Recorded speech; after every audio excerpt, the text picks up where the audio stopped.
Go. Okay, we are back again here at allpointstv.com. I'm George Moss, and the sound technicians are at their locations, and they're doing an excellent job as always. Want to thank you for tuning us in, and thank you for your. Do I want to call this feedback? Thank you for thank you for your for your feedback. Thank you for your attacks. Last week we did. I guess we touched on a few nerves. And I got an earful. I don't know what John got. I'm gonna blame it on John. Okay, we're back again here, and we come on. We have the program called "What's Going On," and we come on from 2 o'clock to 3. And we are glad to be here on. I tell you this: if anybody tells me one more time, "Happy Indigenous People Day," I'm gonna scream. John, have you been hearing that today? No, I haven't heard that. I mean, I've been fortunate, but it's like, Yeah, stay inside the studio and hide out, John, because I think I've had about 4 or 5 people. I think they were trying to They were doing it to be antagonistic. well, see, I like to think that I like to see it this way. Okay, they think that all native peoples got along fine. They had lived harmoniously. They never killed each other, which is, I mean, there's a movie that came out back. They were living in paradise. Did you ever see the movie Black Robe? That was a Canadian production, a French and Canadian production made in Canada about the native, the First Nations people, as they call them up there in Canada. It was set back in the late 16, early 1700s. It showed how the different tribal people interacted. It was brutal to each other. Okay. Yes. So I mean, the only thing is that separates the white Europeans coming in is we had firearms. Yeah. If they had firearms, they would have been just as brutal to each other, and we'd have been dealing with somebody maybe who would have been on the same. They might not have been same course as the. You're right. You're making a good point.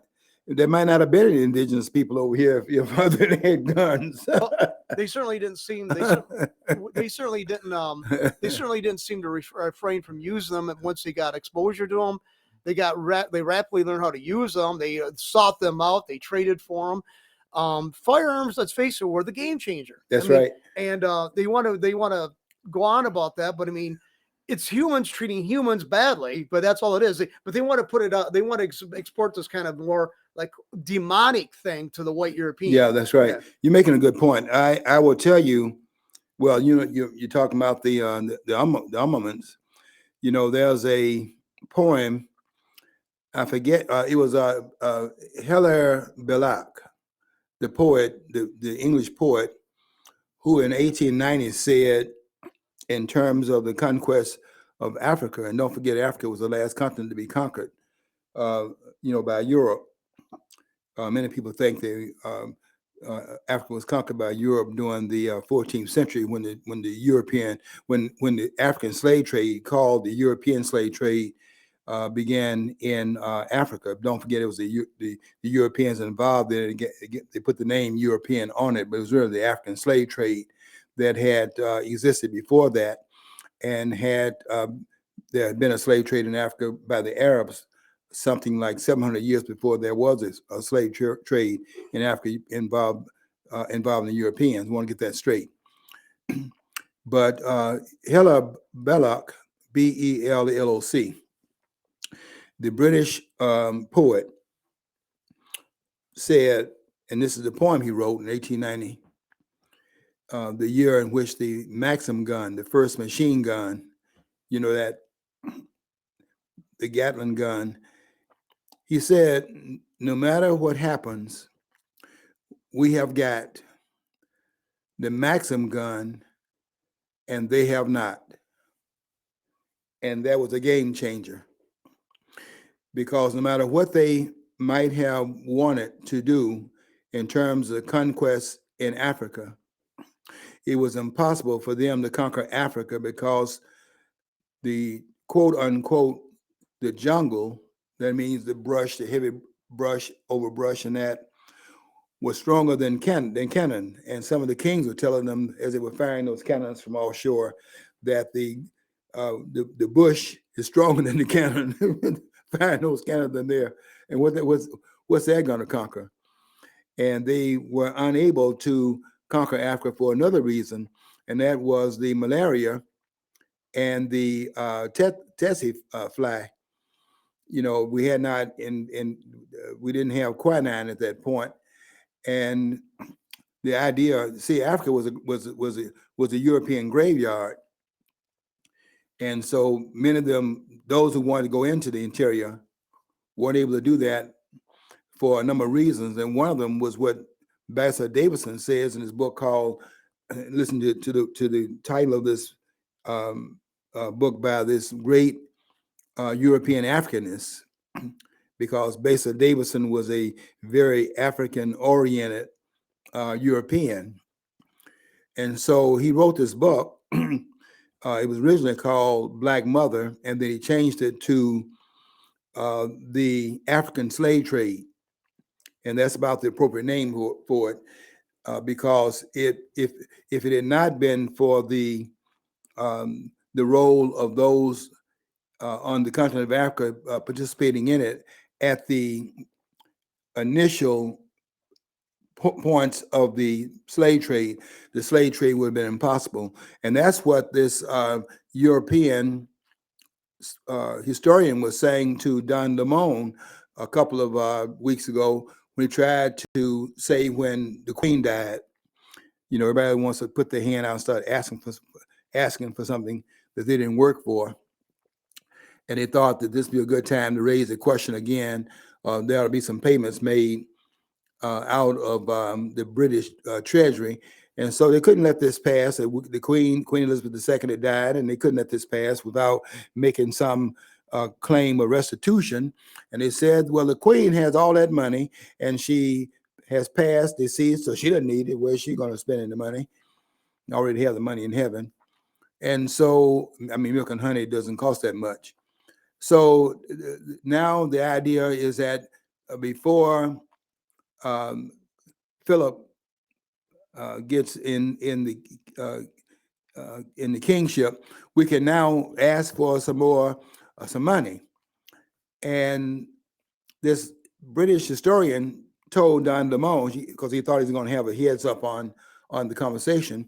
She says, yes, and I think reparations should be paid, and we should take it back to the beginning point of the trade, the slave trade, and the beginning point would be then the initiation of it at the level of where the people in Africa are involved in it. Now, I don't have a problem with that. I know that's historically true. The only error that she made is that she said that when you say the African slave trade, it would be the indigenous slave trade, in the sense that the idea of Africa has not been born at that point in time, because, and listen very carefully here, and I'm gonna give you a document, you can go and read it for yourself if you think I'm making it up. I don't have to make it up. I'm a better historian than most of the persons out here that's making these claims. And so, and they don't, and by the way, they're not going to say anything behind what I'm saying. And if they think they're qualified, I have the same degrees they have. And I hate to keep telling you that every week, but that's true. And they're not going to say one thing behind what my training. I'm better trained than they are. And that includes the scholars in the area of the Constitution. I have a PhD in that area. And I will tell you this, there are no person, I've listened to them, there are no person in this country, and that's Alan Dershowitz, that's Lawrence Tribe and the rest of them, and Jonathan Turley and the rest of them. I hear what they're talking about, and I'm here to correct everything they're talking about, because what they're saying, I don't know. I don't even know what they're trained in, quite frankly. Maybe they're trained in the law, where they can quote what the Constitution, what the interpretation of it is by 9 members of the Supreme Court, as if they should have the last word in that thing. The last word in anything is the Constitution of the United States. They should be mouthpieces.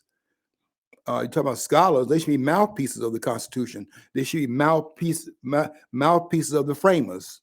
That's the role they should be playing, and not mouthpieces of these 9 members sitting on the Supreme Court today, yesterday, and any other time, because none of them are qualified to shine the shoes of the framers of this country. Well, I'm going to tell you that now. I like Scalia's position on the Constitution. It's not a living document. It's a legal document.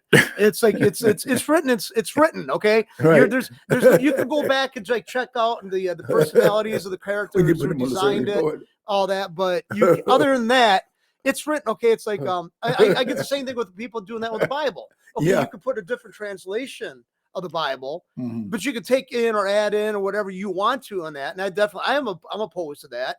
I always encourage people to try to go back to the original sources and see how which translation falls along those lines more perfectly. So I mean, I always say that about the Bible. You got the Greek, you got the Hebrew, you got the Aramaic. I mean, you got three different languages largely you have to to study to keep this balls going. You got a juggling act. But the Constitution was written in English. There is not a lot of guesswork You in don't this. say. There might be fashions about what words we use now. We don't say, we don't use the language perhaps. It's similar, real close to what it was, but we still have an understanding of it because Right. it's not that alien to us. It Right. shouldn't be. Yeah, and I like the point you made. Your main point is that they want to claim that it's a living document because they want to interpret it out of existence. So it sees saying what it says in black and white because it's written as a text.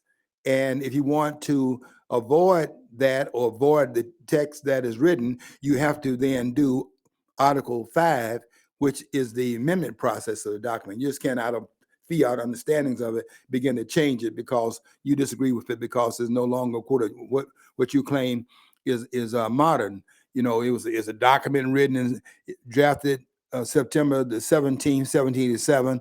Those things no longer apply because look at where we are now. We are 200, 300 years beyond that point. So it doesn't no longer apply. It's going to now change it or do what Biden said, that we have to take it as something that they suggested for this time period because it's in that time period and they cannot suggest how it ought to be seen in this time period. Maybe you think that makes any sense. These people are insane. If you want to, the framers were too prescient to think that they were writing a document that did not have to at some point be altered for the changing times.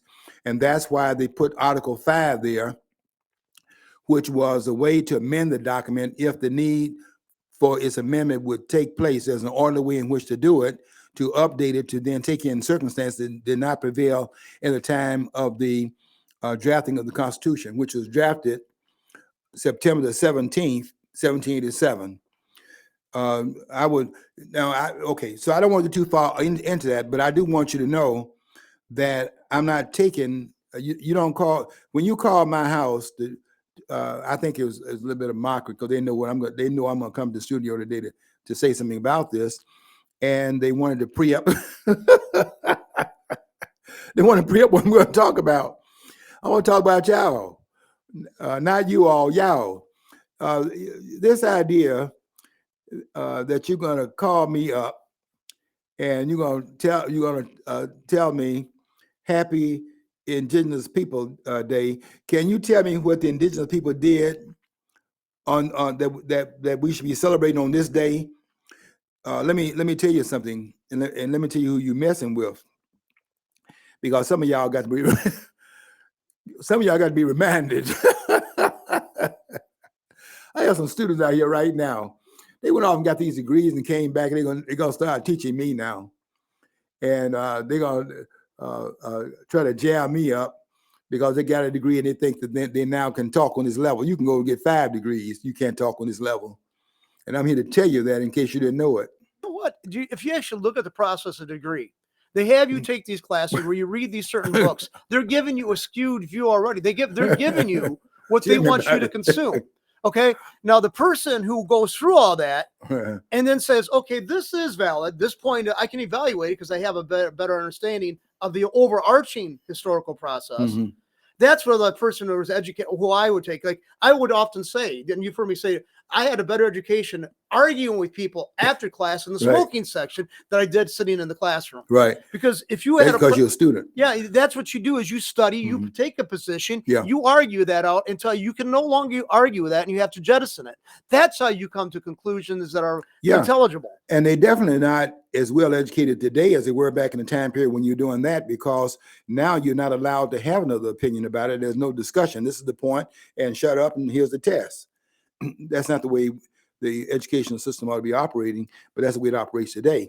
It's so limiting in terms of how they are now turning out people with degrees that have a very narrow focus, the blinders are within this domain. Anything beyond that is outside of that, and they cannot think in terms of some other constructions of reality. And also, the idea of knowledge is that knowledge then borns out of it other knowledge. The question is that what are some other knowledges that can be based upon knowledge that you have, but you cannot, facts. This is what I think. This is what Moynihan was saying. You can have your own opinion, but facts are very stubborn things. You have the right to your own opinion. You don't have the right to your own set of facts. So when you start talking about Happy Indigenous Day, let me tell you something about that. If you take, for example, that of the findings of the paleontologist Louis S.B. Leakey and his wife, don't forget his wife, because the wife was just as qualified to be in that arena as he was, and his wife was named Mary Nicole Leakey. And if you take the findings in the Duvall Gorge, which is in Tanzania in 1959, you will see that, and there's some updating of the documents as well. But Leakey did the pioneering research. He did the research before Dan Johansson, the Swedish scientist, went in there and did the research. The one that named the ancestral remains Lucy, because the song "Lucy in the Diamond," Lucy in the Sky with Diamonds was on the time of the finding. So he named the Lucy because of that, which is European construction also. Much of this is a European construction, including Indigenous Day. But when you look at the fact that we now know, and I don't think any scientist now disagrees with this, is that the only place that has all the collection of the bones of the ancestral remains, the only continent that contains all of that going back to what Don Johansson called Lucy, or what I would call the Australopithecus, man and woman, which I can almost give you a date of that because we can do carbon-14 dating. But if you go back to the beginning of the human group, and you look on, I don't want to get too technical here, but if you read Diop's work and some of the other work of these persons that wrote about the global laws and things of that sort, then you can come up to understand that there is a single origination point of human beings. And the reason for that is because of what Diop says, and I think Diop is right here, when Jake entered Geop, it's called, I've been there, so it's called, his name, it's called Jope in Wolof. He was Wolof in Senegal. Been there a couple of times. And Jope, Diop, we call him Diop in English. Diop would have said that nature does not create the same species twice. Now, when it was translated from the French, because Senegal is French, and I was asking Senegal why speak French, and I asked because they spoke some English, I didn't speak in French, and so I asked them why speak English, but the language in Senegal is French, the official language, and Diop said that nature does not create the same species twice. When it was translated, the translator had Diop saying that nature does not create the same being twice. That's not true. Nature, you could have the same being over and over again, replicated, but you do not have the same species. So when you have human beings created, then because nature does not create the same species twice, it makes no sense then to say that nature creates human beings twice, or the triple heritage idea of man looks different in Africa, looks different in Asia, looks different in Europe, and therefore there were 3 different species in terms of the replication of the group of human beings, Homo sapiens sapiens, they call it now, being created. Here's my point. I want to localize and come back to where my point is. My point is that if you take the location then of the first human beings and you locate that in Tanzania or there around that area, Tanzania, Uganda, and Kenya, in that area, then there are no people in those other parts of the world. In other words, let me say this to you, that if mankind and womankind had never left Africa, given the fact there's a single origination point of human beings, then the rest of the world, if man and woman had never left Africa at the level of the Homo habilis rate level or the Homo erectus level, if man and woman had never had the intellectual wherewithal to exploit themselves out of Africa, then the rest of the world would never have been people. So then what I'm getting at here, and my point to you, all you persons calling me up with this nonsense, because you think you're qualified, but you're not. The Indigenous Peoples Day would have been then the arrival in this part of the world of those persons that were here prior to Columbus arriving in this part of the world, coming by way of the Bering Strait.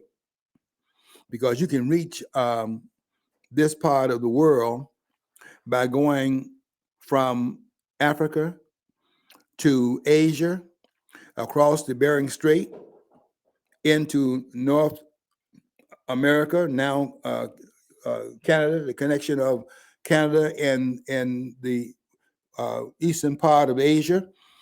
And you can arrive here from that location, and that would be the Indigenous Peoples Day when they arrived here. But Indigenous Peoples Day is not the day in which Columbus arrived here in 1492.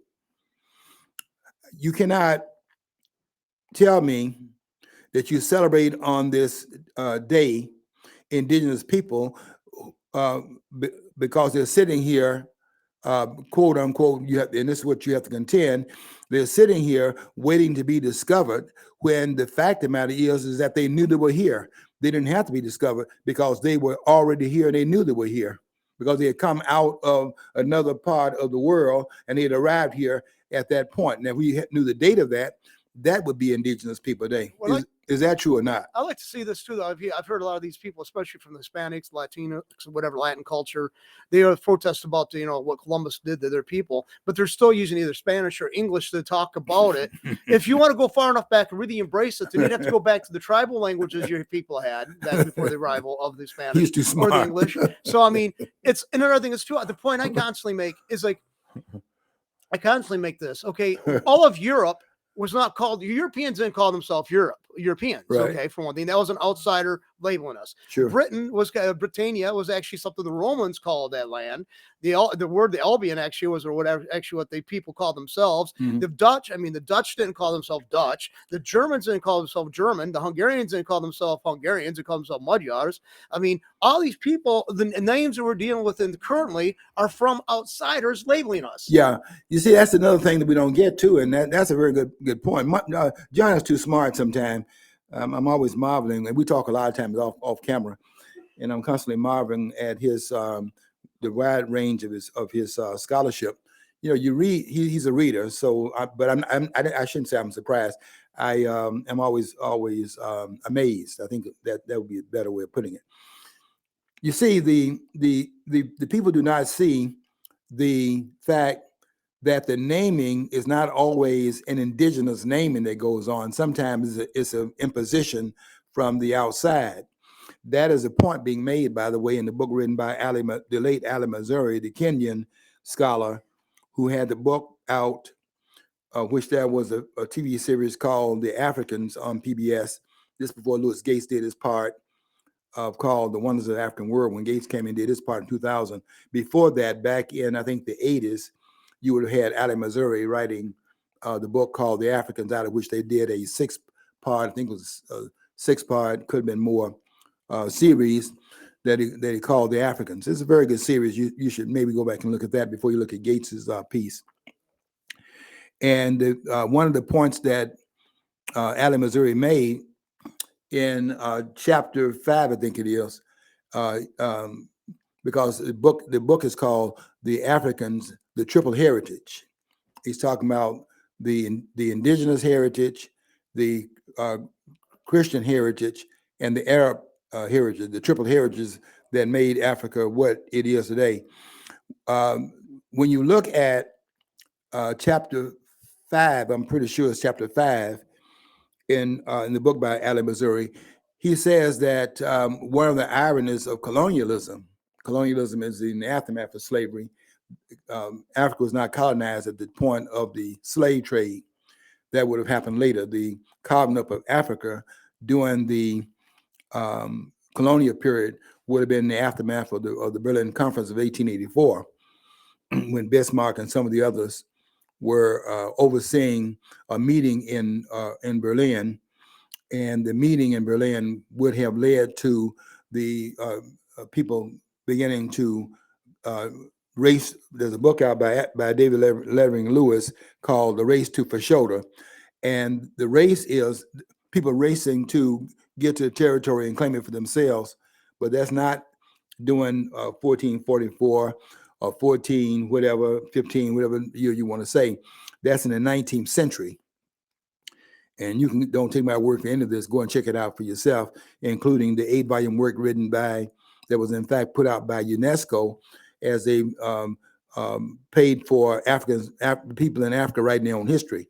But what Ali Missouri writes about in chapter 5, in terms of the writing about the indigenous and the cultural identities of that's in Africa, he was talking about that one of the ironies of colonialism, the 19th century phenomena starting in 1884, volume 7 of UNESCO's work, I think I'm pretty right, volume 7, called The Colonial Period, and they dated 1885 to 1935.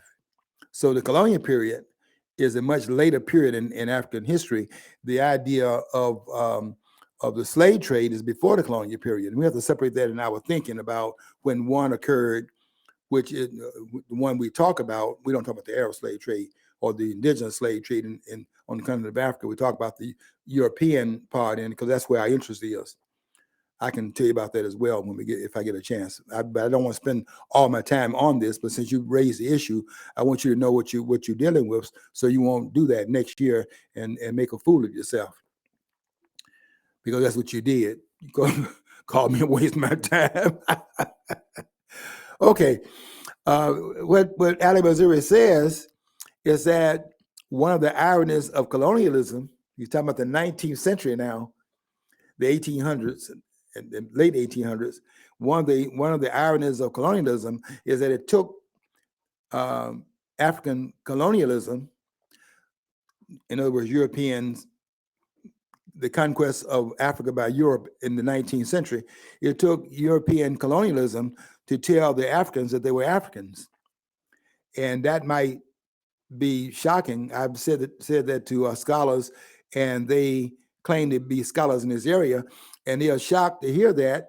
But you cannot be a scholar in this area and be shocked to hear that, because the idea of the African is a European imposition.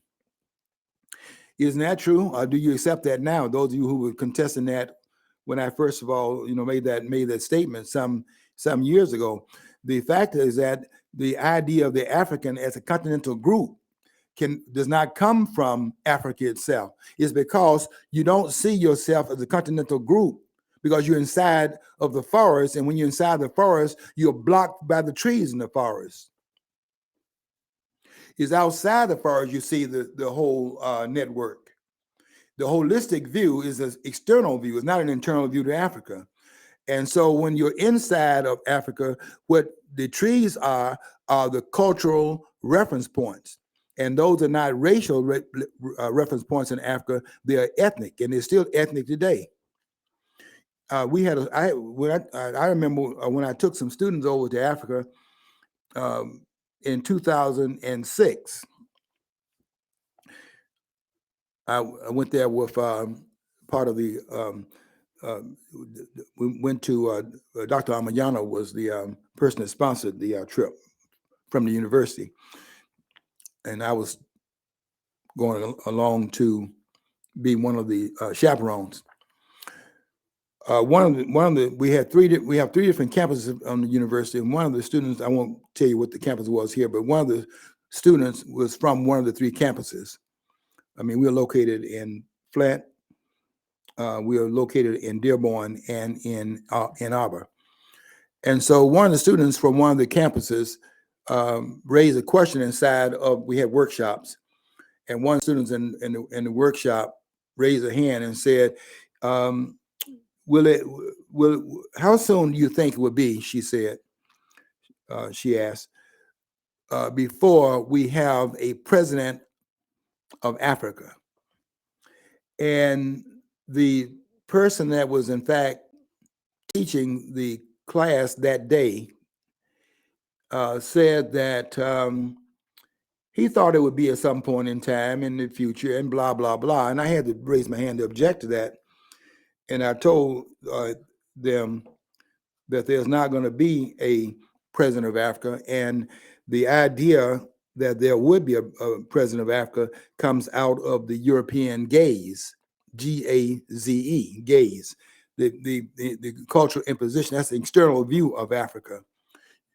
Even the word African American is an external view.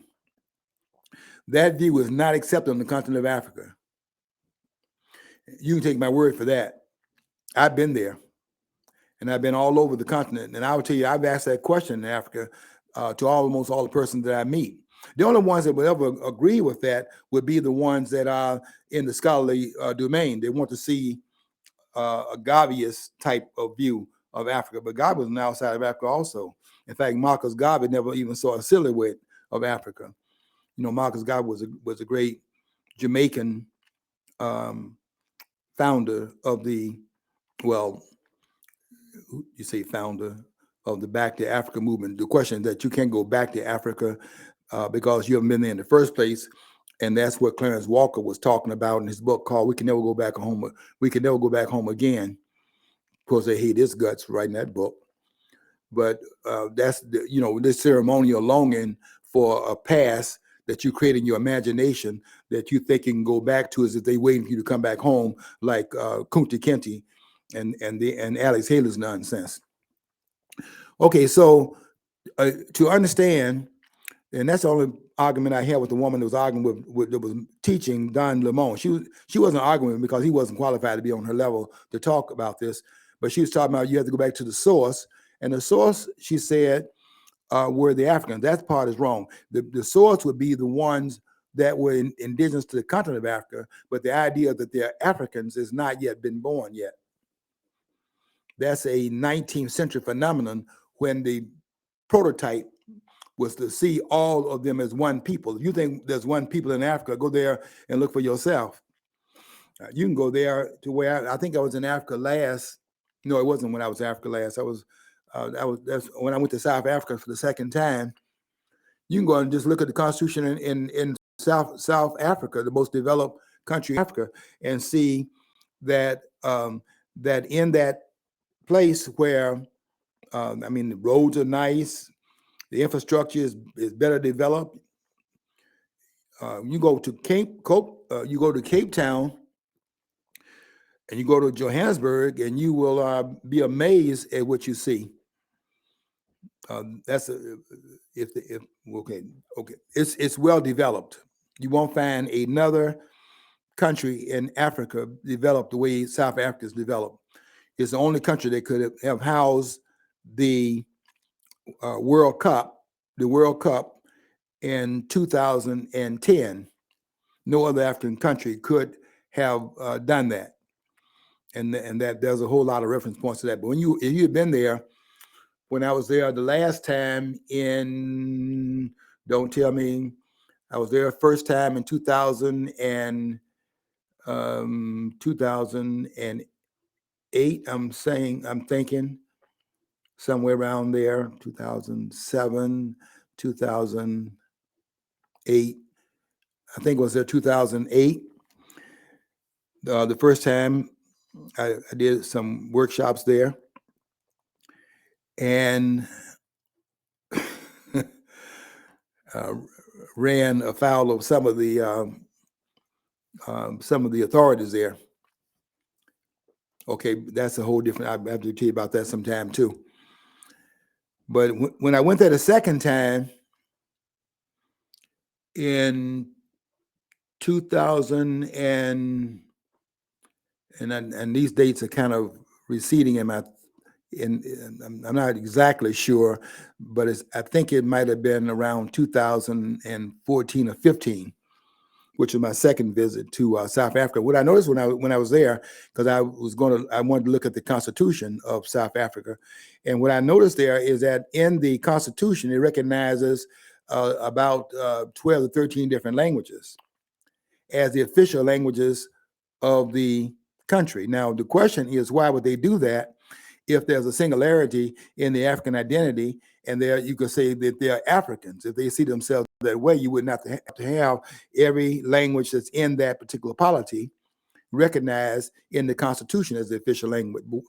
Now, the first question you should ask yourself is, why would they have those languages listed as official languages? I'll tell you why. And you see this in every country in Africa except Somalia. You see, the problem that you have in Africa, let's say that you're talking about South Africa now, and you say that the indigenous language will be the largest group that's in South Africa. It will be KwaZulu, that you would have the Zulu language as a language, the official language of South Africa. I can tell you the immediate problem you're going to have. Mandela's group. Mandela was Hausa. And that's the second largest group in South Africa. If you, in fact, say to them that the official language in South Africa is Zulu, the Zulu language, you're going to have a problem with the Hausa, because then they will see this as Zulu imperialism of the Hausa group, and their language is being subordinated to the language of the other group. And that's why you see in Africa, in every country except Somalia, where the indigenous, well, not the indigenous, but the parliamentary language, let's put it that way, the parliamentary language in Africa is always in every country in Africa. You will never see in Africa a single parliamentary language in Africa that is an African indigenous language.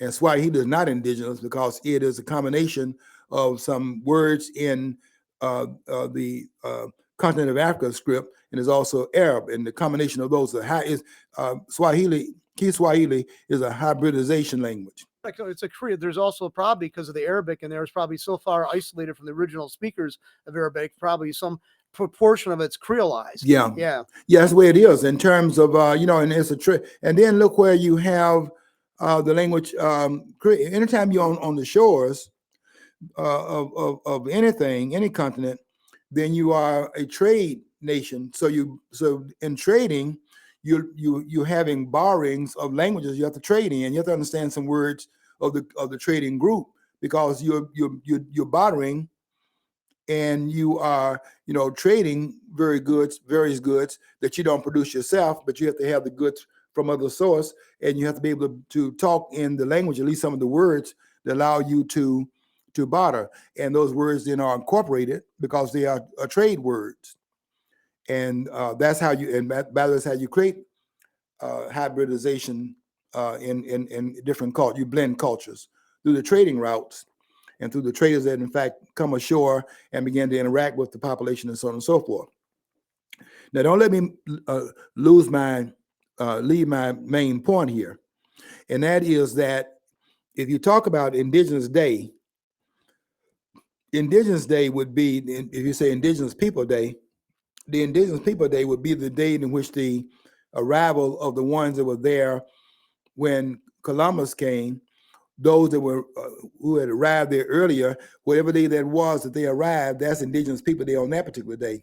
That's not Indigenous People Day on the day in which Columbus arrived. You cannot celebrate Indigenous Day on 1492, that date of October the 9th or so of that date, and say that is Indigenous People Day. That's the day in which Columbus would have made his excursion into the area where the earlier group had already arrived. They were already there. That's not their day. They have a day, but that's not the day for them.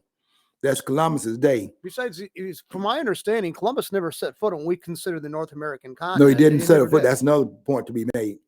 He never set foot in North America. You see, we got so many different things we want to do. See, I'll tell you how I see it. What do you scholars say about this?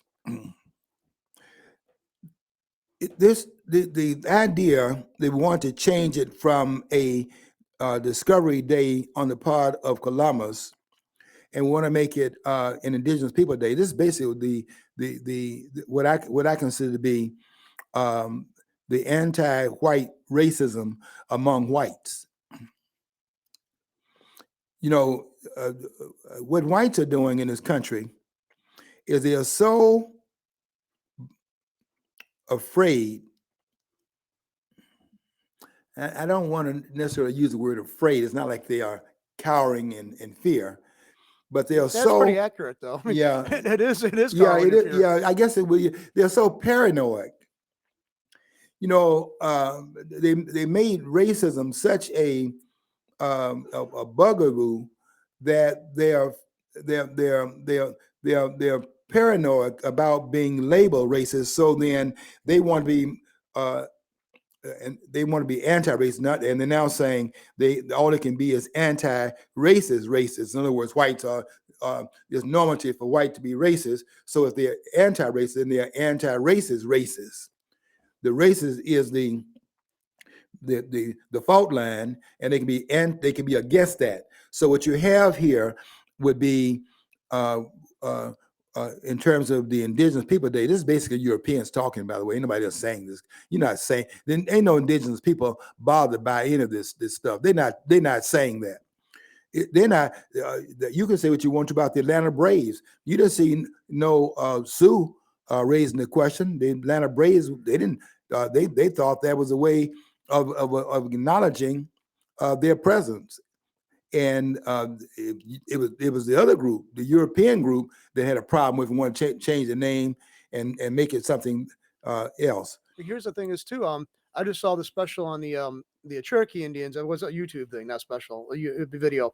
The Cherokee actually speak a form called, it's related to the Iroquois or the Algonquin language group. Okay. Mm-hmm. I think it's Iroquois. And, but they're not found in the area traditionally considered to be the lands of the Iroquois speaking people. Mm-hmm. They're from further south. So I'm assuming there's probably people who are considered indigenous people there they came in contact with. It didn't probably end all too well because now you don't hear much of them, but you still hear a remnant of the Iroquois languages. You're making a good point. Yeah, see, so it traded hands. Real estate in the world trades hands. John, none of the people that were on the land space they are now were there originally. Everybody it came from somewhere, and that's what I'm saying. The idea, this anti-white sentiment, this holier than thou sentiment we have now, where people want to be more anti-racist than anyone else is, and so they want to make sure they're not put in the bag of being the racist, which is how the group has been identified in the past. They want to separate themselves from that, and then be out here holier than thou in the claims they're making. I don't think you have to do that, and I think you are exhibiting a certain amount of mental illness by engaging in that. Bobby Wright had a name for it that was applicable in another setting, but I'll use his word, which would be culturally out of place in terms of how he used it, but I would use it in this sense, and that word is menacide, which is the destruction of a people's mind. And that's the way I see it. Anybody telling me that this is Indigenous People Day and they call me up on the phone and wish me as mockery, and wish me happy Indigenous Day, Indigenous Peoples Day. I'm today. I'm not here because of them the Indigenous people arriving when they arrived back in the time period in which they came across the Bering Strait. That's not why I'm here. I'm here because of what happened in the aftermath of 1492 and open up a whole new world as a result of that. And I will tell you one other thing in terms of a document. Since y'all think y'all dealing with Johnny Lightshoe, I will tell you this from a book everybody needs to read, written by Keith Richburg. And the book is called Out of America. You can imagine how he was excoriated when that book came out, because he wrote that book as a result of his experiences in covering for the Washington Post the war in 1994 in Rwanda, where the war was between the Tutsis and the Hutus, two different groups, both of them black, and the genocide that occurred during that 10-year war, 8-year war, where 800,000 people died using low tech. And Keith Richburg was covering the event for the newspaper, and he wrote a book called Out of America. What people found problematical about the book was a statement he made. These holier than thou people.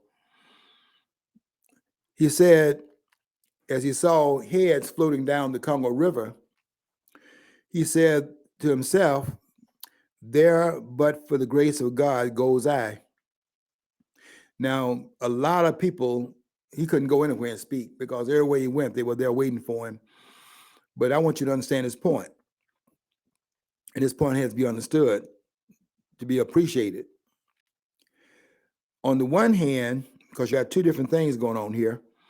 On the one hand, you have to have a certain horrified view of the suffering that would have been caused by the African slave trade and the middle passage of going from Africa across that water on those slave ships to the Americas. That is horrific.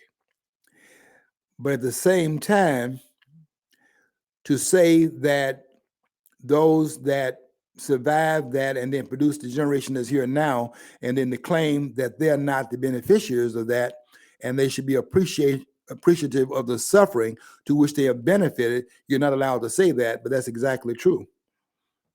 To put yourself on that slave ship and make that part of the suffering that you in fact incurred is a misunderstanding of your role in it. You're the beneficiary of that suffering.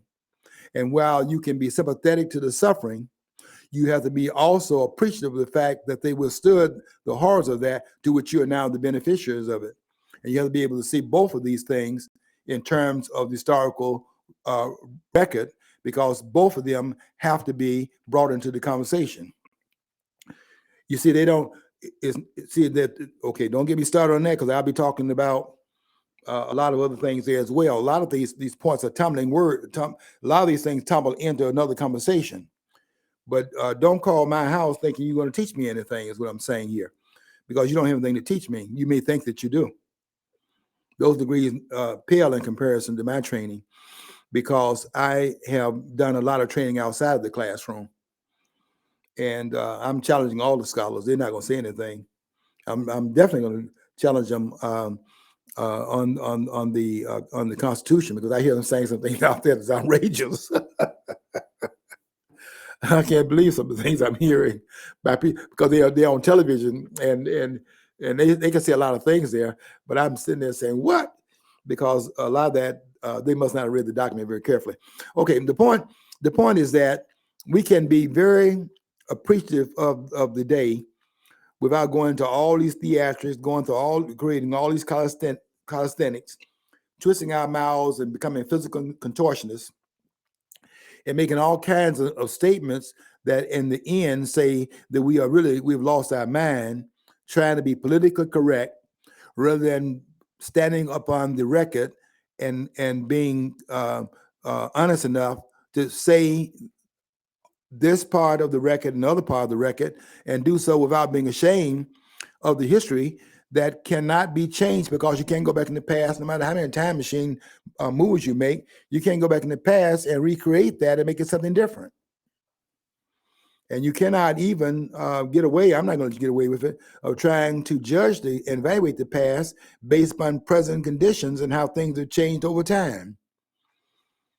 And really, I think that the framers can be judged very well by these times if we would just simply tell the truth about what they wrote and what they tried to do, because the record stands out well based upon the conditions even today. You may not believe that because you've been you misunderstood the things that they stood for in their time period. You don't have to go and write in. We hold these truths to be self-evident. All men are created equal, that they are endowed by their Creator with certain unalienable rights, among which are life, liberty, and the pursuit of happiness. That to secure these rights, governments are instituted among men, deriving their just powers from the consent of the government. You don't have to go and write that as an addendum to the Declaration of Independence. It's in the document itself, written in 1776, written by a Southerner who had slaves, which was in Jefferson's view, and you go read his words and read his writings, which was in Jefferson's view predated Gunnar Myrdal, the Swedish sociologist who wrote a 2-volume work in 1944 called The American Dilemma. This is the dilemma that Jefferson had, in fact, spied out in 1776 and recognized as a dilemma. They inherited slavery from the British, and the dilemma was for them in writing all men are created equal. What are they going to do about it? And we know what they did about it because we see what they did in the Constitution of the United States as they tried to write it out of existence over time. If you understood the documents they put down, you would have a better and more honest understanding of what the framers stood for. Because even though you might not, with your degrees, understand it, I can tell you this person did not have a degree, didn't have a diploma, did not have a high school education, nor did he go to elementary school. A person named Frederick Douglass, the great Frederick Douglass, who was born in 1817 and died in 1895. The great Frederick Douglass. Go read the 5 volumes put out by Philip S. Foner, who has a 5-volume work out called the Life and Writings of Frederick Douglass. Go read volume 2 of that work, and you will see where he says in volume 2, he quotes Douglass. Douglass is quoted as saying that the Constitution is an anti-slavery document. Now you can run that by scholars all day long, and they'll be blue in the face before they agree to that one. But if you read the document and understand it, you will see the document is anti-slavery, and a man that did not have a single letter. And you got these PhDs from these top universities, a person who had no degrees, who had to take William Lloyd Garrison's word for it, but went and read the document for himself in 1840. I would say around 1850, 1851, which would have been 6 years after he had written his first of 3 autobiographies. He wrote narratives of the life of Frederick Douglass, My Abundance and My Freedom, and then the Life and Times of Frederick Douglass, which he wrote in 1892. So he wrote one book in 1845, wrote one book in 1855, 10 years later. My Abundance and My Freedom was written in 1855. He wrote his last book 3 years before he died, in 1892, called Life and Times of Frederick Douglass. And Douglass, between the time of his first book and his second book, had read the Constitution for himself, and he came back to Garrison and said, hey, I'm putting in the vernacular of the day. He said that the great abolitionist, William Lloyd Garrison, great. A little bit fanatical, but the man was great. He was sincere, and his sincerity was his credentials, and that's why he was a great person, because he was unbending in what he believed in under harsh circumstances. And he was that kind of a person. He wasn't right in a lot of the claims he made, but he was certainly staunch in his understandings that he had. But he and Douglas fell out over this point, because William Lloyd Garrison saw the Constitution as a slave document, and that's how Douglas saw it before he read it. But he came back to William Lloyd Garrison once he had read the document, after he had founded his own paper called the North Star. It may well have been, that might have been the break that why Douglas went out on his own, because they've had a major disagreement over the way the Constitution was to be seen. And here's this former slave, Frederick Douglass, telling Garrison now that he disagreed with him on the Constitution. He saw it as an anti-slavery document. And you can read that. Don't take my word for it. Go read it in the second volume of Philip S. Sponer's 5-volume work called The Life and Writings of Frederick Douglass. Okay, and so we have to understand, before you jump out here in public with these, comments, make sure that you've done your homework, and because I just don't think there are too many persons, quite frankly, on this level. I mean, they would disagree with me on this, but I have to tell you something. This is not just superficial training. Too much time in the library over a period of time, starting in high school up until the present time, going through all the major universities in the state. And I wasn't there waiting for them to open my head up and pour their knowledge in my skull cap. I was going to the library in the aftermath. I was doing what John was talking about earlier, going to the library in the aftermath of the classes and continuing to study and refine my understandings based on what they had taught that day. I was that student that Eric Fromm was talking about, the have or to be in his book. Okay, so anyway, it's a lot of things I can talk about along this line, but do not call me next year on this day and start telling me about Happy Indigenous Day, because I'm gonna come back and refute your understanding. Okay, I got to get out of here. Save my welcome. Had a lot of things to talk about today that I can get around to, but I'll get to it next week. Until next week, we want you to follow your dream. If you don't follow your dream, you'll never know what's on the other side of the rainbow.